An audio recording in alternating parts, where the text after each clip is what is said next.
अस्सलामुअलैकुम। कैसे हैं आप सब? उम्मीद करती हूँ बिल्कुल खैरियत से होंगे। आज हम बना रहे हैं शादियों में बनने वाली मिक्स खीर की रेसिपी। बनाने में ये बहुत ही इजी रेसिपी है, लेकिन बहुत ही ज़्यादा टेस्टी बनकर रेडी होती है। इसके लिए हम 1 लीटर दूध लेंगे और उसे अच्छे से बॉईल कर लेंगे। अब हम इसमें शामिल करेंगे मिक्स खीर का 1 पैक, जो कि मार्केट से बहुत इजीली मिल जाता है। दूध को बॉयल आने के बाद अब हम इसमें शामिल करेंगे चावल। तो यहाँ पे मैंने 2 टेबलस्पून चावल लिए हैं और उनमें पानी शामिल करके उनको अच्छे से पीस लिया है। ये हमने शामिल कर दिए हैं। अब हम इनको करेंगे अच्छे से मिक्स। फ्लेम को हमने मीडियम टू लो रखना है।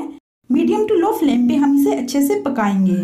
यहाँ पे मैंने 5 सब्ज इलायची के दाने ले लिए हैं और उन्हें अच्छे से पीस कर उनका पाउडर शामिल कर दिया है।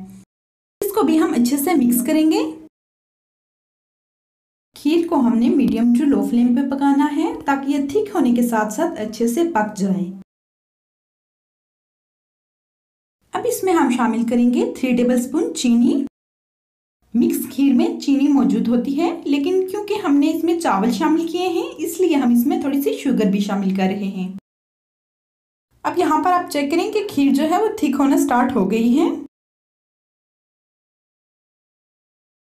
खीर काफी हद तक थिक हो चुकी है। फ्लेम हमारी मीडियम टू लो है।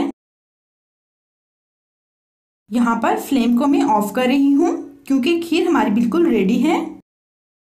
फ्लेम को हमने ऑफ कर दिया है। अब हम इसे मिक्स करेंगे और इसको ठंडा कर लेंगे।